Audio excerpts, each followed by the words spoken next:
नमस्कार श्रोते हो, रेडिओ जयंतच्या आनंदी कट्ट्यावर मी अनुराधा आपण सर्वांचं मनपूर्वक स्वागत करते. श्रोते हो, गेल्या काही वर्षांपासून नवरात्रात 9 दिवसाचे 9 रंग ठरवून त्या दिवशी त्या रंगाचे कपडे घालण्याचा प्रघात सुरू झालाय. आणि हा ट्रेंड सध्या आबालवृद्ध फॉलो करतात असं म्हणायला हरकत नाही. फॉलो करायला हरकत नाही, पण 9 रंगांच्या कपड्यापेक्षा नव्या 9 विचारांचा जर अंगीकार केला ना, तर नक्कीच हा नवरात्र आपल्याला, आपल्या कुटुंबाला, समाजाला पावला असं म्हणायला हरकत नाही. मंदार जोग यांनी नवे असे 9 विचार मांडलेत. अतिशय सुंदर आहेत. हे विचार आनंदी कट्ट्याच्या माध्यमातून जास्तीत जास्त श्रोत्यांपर्यंत पोचावेत याकरता आजच्या आनंदी कट्ट्यावरून मंदार जोग यांनी मांडलेले नवरात्रीचे 9 विचार तुमच्यापर्यंत पोचवते.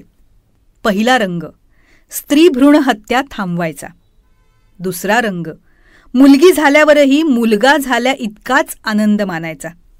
तिसरा रंग, आपल्याच मुलीकडे लायबिलिटी म्हणून न बघता ॲसेट म्हणून पाहायच्या वृत्तीचा. चौथा रंग, मुलीला भरपूर शिकवून स्वावलंबी करायच्या मानसिकतेचा. पाचवा रंग, बायकांवरचे फडतूस आणि आकसयुक्त विनोद बंद करण्याचा.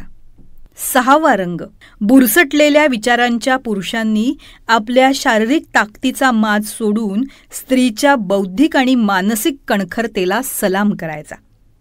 सातवा रंग, स्त्री ही फक्त मादी नसून अनेक बाबतीत आपल्याहून श्रेष्ठ असलेली माणूस आहे हे लक्षात घेण्याचा. आठवा रंग फार महत्त्वाचा आहे. विनयभंग, बलात्कार, हुंडाबळी याबाबत अत्यंत कठोर कायदे करून लवकरात लवकर न्याय करून समाजातल्या नराधमांच्या मनात भीती निर्माण करायचा. नववा रंग, स्त्री पुरुष समानता हा विषय टाळ्या मिळवणारी भाषणं, कौतुक मिळवणारे लेख आणि फक्त एक स्वप्न यातून बाहेर येऊन अन्न वस्त्र निवारा इतका मूलभूत होऊन प्रत्येकानं तो निसर्गतः अंगी बाणवण्याचा. मंडळी, समाजानं जर हे रंग वर्षभर पाळले तर आपल्या घरात, शेजारी, समाजात, देशात, जगात आपल्याला रोज भेटणाऱ्या दुर्गा, अंबाबाई, महालक्ष्मी साऱ्याच आपल्याला प्रसन्न होतील, अनेक आशीर्वाद देतील. मग काय, प्रत्येक दिवस विजयादशमी असेल. सोनं लुटावं लागणार नाही, तर आयुष्याचं सोनं होईल. पटतंय ना? जय जय हे महिषासुरमर्दिनी रम्यकपर्दिनी शैलसुते.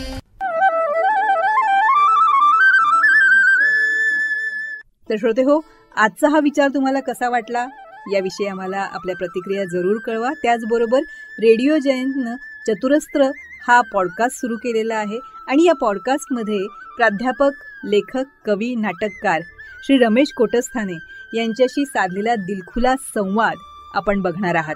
या संवादाचे दोन्ही भाग आपण आपल्या चॅनलवर अपलोड केलेले आहेत, तेव्हा हे दोन्ही भाग जरूर बघा. ते तुम्हाला कसे वाटले याविषयीच्या प्रतिक्रिया नक्कीच आमच्या कमेंट बॉक्समध्ये लिहा. त्याचबरोबर श्री रमेश कोटस्थाने लिखित खुळा पाऊस या पुस्तकाचं अभिवाचन आपल्याला रेडिओ जयंतवर ऐकायला तर मिळेलच, पण त्याबरोबरच पूज्य साने गुरुजी लिखित श्यामची आई, पद्मविभूषण बाबासाहेब पुरंदरे लिखित राजा शिवछत्रपती या पुस्तकाचे दोन्हीही खंड, प्राध्यापक यशवंत पाठक लिखित मातीचं देणं, डॉक्टर शुभा साठे लिखित त्या तिघी, नर्मदा परिक्रमेच्या स्वानुभवांवर आधारित प्रभू पाठक लिखित बिल्वपत्र या दर्जेदार पुस्तकांचं अभिवाचनही आपण जरूर ऐका. आणि ते आपल्याला कसं वाटलं याविषयीच्या आपल्या प्रतिक्रिया आमच्या कमेंट बॉक्समध्ये नक्की लिहा. आणि हो, रेडिओ जयंत हे यूट्यूब चॅनल लाईक करा, शेअर करा आणि सबस्क्राईब करा. याचं सबस्क्रिप्शन फ्री आहे.